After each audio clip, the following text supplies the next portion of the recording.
Hey kids, it's Uncle Bill. How you doing today? I'm doing good too. And you know what? I got a story for you. You like stories? I love stories. Today's story is called The Salt Merchant and His Donkey. And it's by Aesop. Now, you ready? Here we go. Before we get into the story, I'm going to tell you a little bit about salt. Back in the olden days, when they didn't have machines that made salt, and I think sometimes still today, the way they made salt was two different ways. The first way was they had salt in mountains and hills, and they would take big shovels and they would dig the salt out of those hills, and they were big boulders and rocks made of salt, all made of salt, and they would chisel it down until they were tiny bits, and they would put it in bags and grind it up and take it to the people who needed it. Now, the second way was a very different process. They made salt from the ocean in a process called desalination. Desalination. Now, what they did was they took the water from the ocean and they put it in a pan, or they put it in a pot, or they put it in a big pond, a huge pond, and they would let the sun beat the sun's rays down on that water until the water evaporated, which means it turns into air or steam, kind of like when you're boiling water on the stove and you see all that water just gonna go, or when you take your mama or dada or you take a shower and the air just gets so foggy and you have to wipe off that mirror so you can see. That is steam. And so when they were making this salt water, they would take the ocean water and it would evaporate. And because the salt is heavier than the air, it would stay there. It would stay in the pot. And they would scrape it up and then bag it up, and they would give it to salt merchants who would put it on their donkeys or in their carts, and they would take it to the people who needed it, who were too far away from the ocean to just go and get it themselves. You ready for the story now? Now that we got that out of the way, this salt merchant, who I'm about to tell you, was going to get some salt from the ocean. You ready? Here we go. Okay. Now, once there was a salt merchant, and he had just one donkey. He didn't have a lot of donkeys. He didn't have a cart.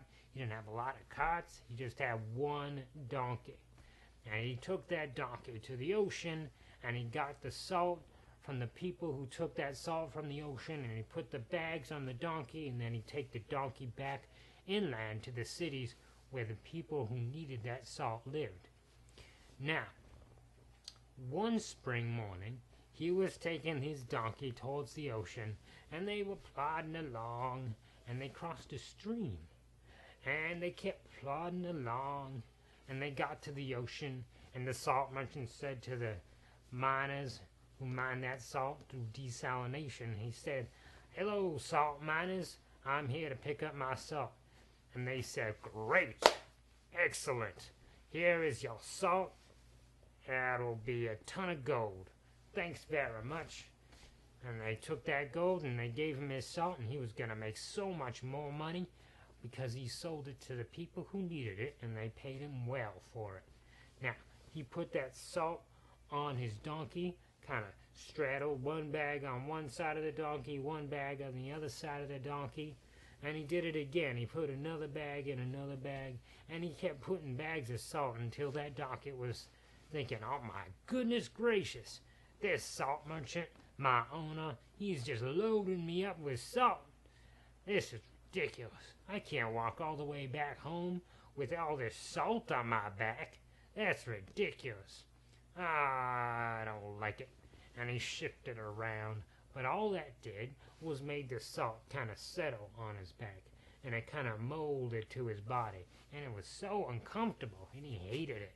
He really did not want to carry that salt, but he didn't have a choice because he couldn't get it off his back, and the salt merchant was his owner, who fed him and clothed him and watered him, took care of him, kept him healthy when he was not feeling so well.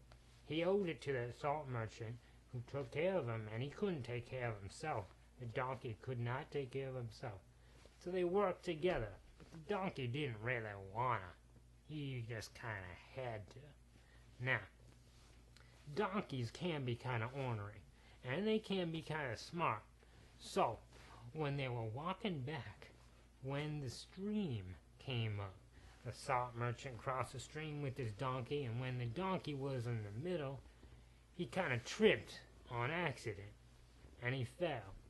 Now, when salt gets in water, it disappears, it dissolves, and then you can drink the water and taste the salt, but you can't see it.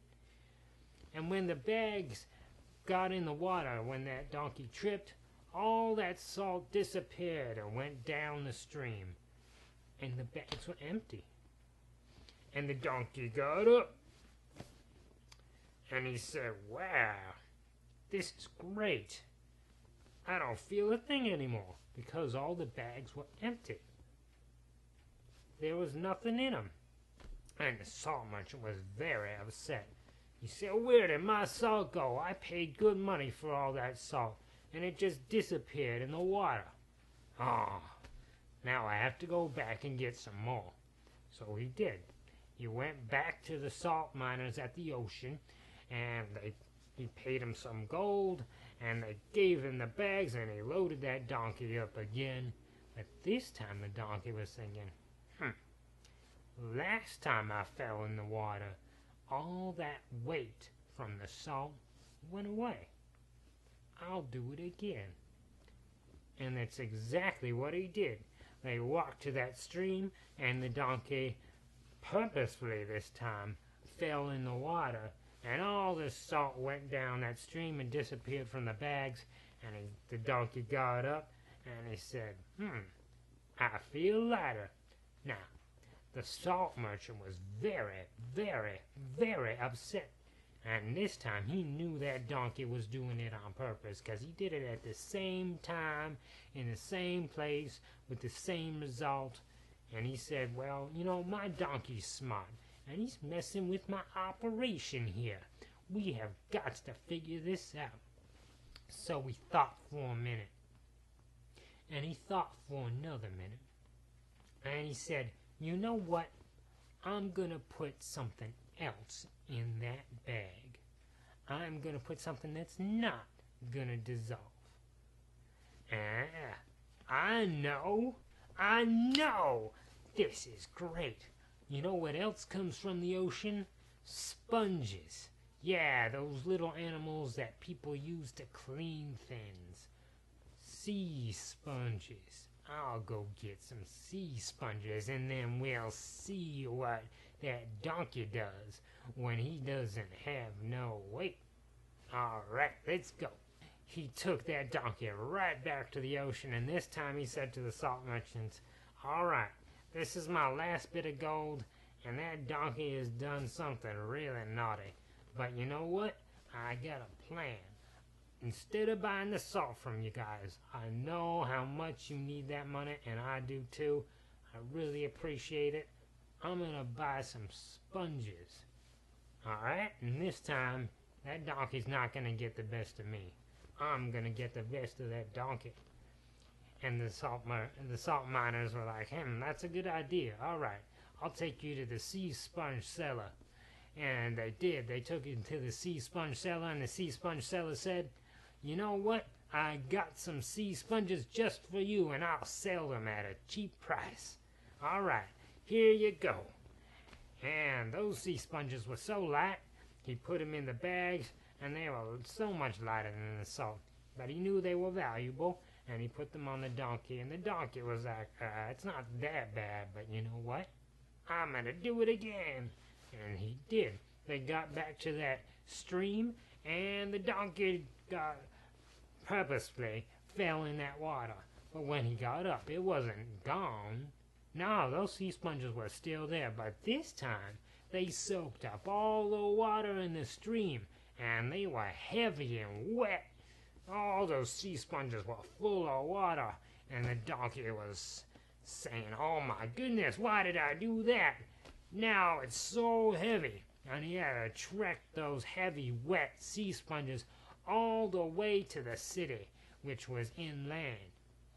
And the salt merchant made all his money back, and then some, and he was very impressed with his ingenuity. Alrighty. Thanks for listening, everybody. That's the end. Have a great day.